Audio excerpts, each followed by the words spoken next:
asalaamaaleykum waa Sénégal asalaamaaleykum sama gars yi ma leen di nuyu di leen sant ku nekk turam ak santam cette fois-ci nag maa ngi def vidéo bi nii je veux interpeller directement le ministère de l'éducation nationale et de l'enseignement supérieur. On dit que l'université Cheikh Anta Diop day ubbi le 19 le 18 autant pour moi lundi buy ñëw nii te alors que am na étudiants yi nekk foofu noonu depuis daaw naroon nañ leen jox seen bourse yi par contre joxuñu leen seen bourse yi étudiants yi ñu leen di dawloo ci direction des bourses ak service de scolarité ñaari institution yooyu noonu mooy université Cheikh Anta Diop ak direction des bourses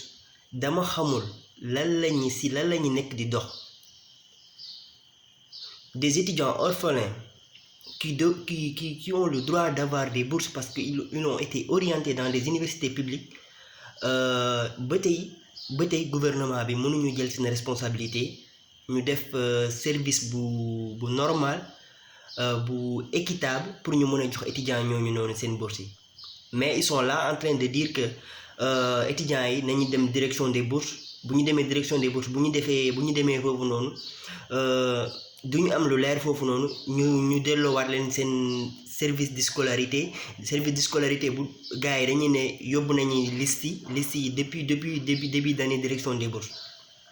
léegi yéen laay laaj ci institution sénégalais bu dee mënuñu am foofu nit ñi baax ñu nekk foofu noonu nañu démissionner parce que le peuple sénégalais en a marre de ces genres de personnes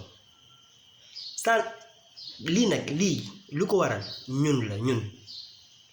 parce qu'on n'accepte pas de prendre nos responsabilités gars yi nekk ci bureau yi dañu fone ñiy daw wala ñi ñëw ci seen bureau yi ils sont là, ces gens-là vont là-bas c'est parce que ils ont envie de voir les structures ou bien bureau bi nu mu rafetee même pas parce que dafa am liggéey bu ñu leen dënk liggéey boobu noonu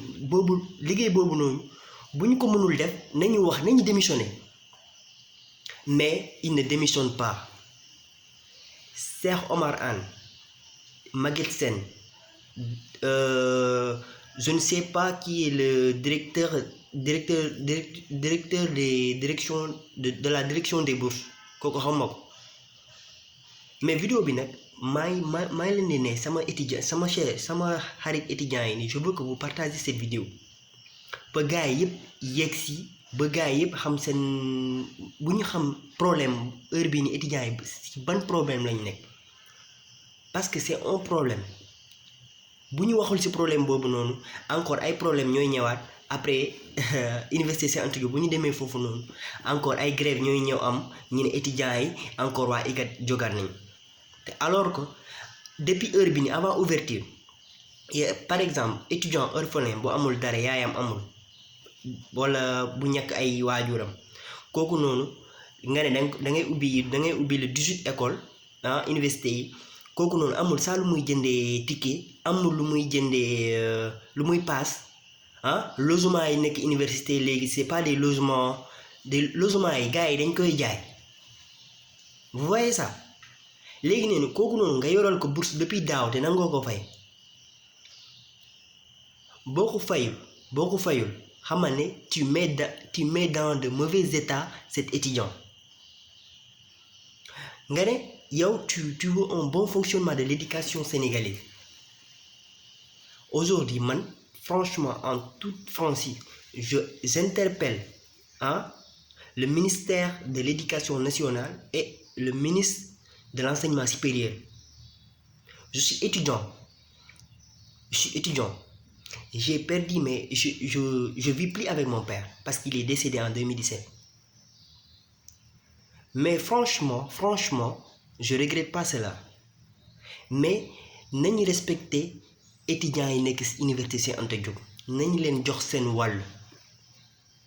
parce que lii dafa doy waar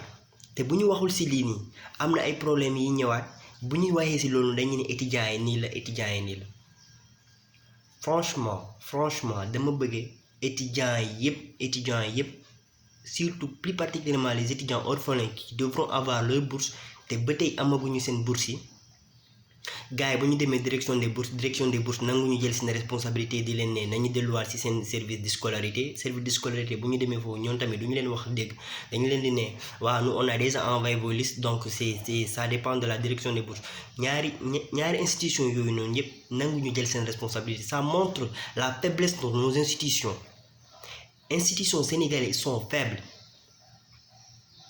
Vidéo bi nag dama bëgg yéen yëpp étudiants yi nekk ci situation boobu noonu na ngeen partager vidéo bi te sujet yi am rek yi am dee leen ma partager sujet yi man dinaa ko exposer dinaa ko wax communauté bi. On a marre de ces dirigeants, on a marre de ces institutions qui ne prennent, de ces gens qui sont dans nos institutions et qui ne prennent pas leurs responsabilités. Man yenn saa yi bu ma xalaatee je me dis que non ça doit pas être dans un état de droit. Un étudiant qu'on a orienté dans une université publique, balaa nga koy orienté, tu as l'obligation d'assurer sa bourse. Mais chaque année politique d'orientation yi ñëw def nii ni dañuy orienter la majeure partie des étudiants dans des universités publiques te alors que amul dara lu nekk foofu noonu lu ñuy def. C'est tout simplement c'est pour augmenter des problèmes. Daaw gis nañ université Cheikh Anta Diop jànguñu man foofu laa nekkoon man foofu laa nekk jànguñu en toute franchise jànguñu. Ay grève ay problème ndox ay problème yi kenn mënul wax franchement